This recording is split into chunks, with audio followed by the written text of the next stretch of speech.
Iran Israel तनाज़े और इलाकाई कशीदगी ने आलमी तेल सप्लाई को मुतासर करने के साथ साथ LPG की सप्लाई में भी एक वाज़ेह खलल डाला है और LPG की किल्लत भी इस वक्त मुस्तकिल बढ़ रही है। मुनाफाखोरों और मौके का फ़ायदा उठाने वालों की वजह से कीमतें भी साथ साथ बढ़ रही हैं और अब ऐसा लगता है कि अगर ज़ख़ीरा करने की सलाहियत बढ़ाने के इक़दाम ना उठाए गए तो LPG का शदीद बहरान मज़ीद बढ़ सकता है, क्योंकि मुल्क में LPG की माहाना मकामी पैदावार सिर्फ 60,000 से 70,000 मैट्रिक टन और एक दिन में सिर्फ 2,000 मैट्रिक टन से कुछ ज़ायद है और सिर्फ एक दिन की तलब ही 6,000 मैट्रिक टन और माहाना 1,80,000 मैट्रिक टन तक हो सकती है। इसी तरह सप्लाई और डिमांड का फ़र्क एक दिन में तकरीबन 3,500 मैट्रिक टन और माहाना बुनियाद पर 1,00,000 मैट्रिक टन से भी ज़ायद हो जाता है, जिससे मार्केट में बैठे मुनाफाखोर भी भरपूर तरीके से फ़ायदा उठाते हैं और कमी का बहाना बनाते हुए LPG की कीमत में मनचाहा इजाफा कर लेते हैं।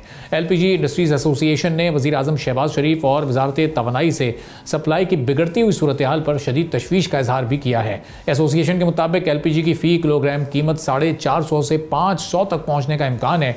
घरेलू सिलेंडर की कीमत 6,000 रुपये से भी बढ़ सकती है, जबकि कमर्शियल सिलेंडर्स भी 20,000 रुपये से 23,000 रुपये तक पहुंच सकते हैं। जबकि मुल्क में LPG ज़ख़ीरा करने का इंफ्रास्ट्रक्चर और सलाहियत भी इंतहाई महदूद है। सिर्फ SSGC और EVTL के टर्मिनल्स की मजमूई गुंजाइश 13,000 मैट्रिक टन है, जबकि अगर हम पड़ोस में देखें तो बांग्लादेश में 3 लाख मैट्रिक टन LPG ज़ख़ीरा करने की गुंजाइश मौजूद है। एसोसिएशन के मुताबिक डिस्ट्रीब्यूशन पर भी माफिया का कब्जा है, जिसको हुकूमती और प्राइवेट इदारों के जरिए दुरुस्त और शफाफ निज़ाम से चलाने की ज़रूरत है। एसोसिएशन का ये भी कहना है कि मकामी पैदावार को मॉनिटर करने और सप्लाई में रुकावटें दूर करना बहुत ज़्यादा ज़रूरी है। अब यहाँ पर यह सवाल है कि LPG की मकामी पैदावार और ज़ख़ीरा करने की सलाहियत को अगर बढ़ाना है तो उसके लिए फौरी तौर पर कौन कौन इस वक्त हुकूमत को उठाने की ज़रूरत है।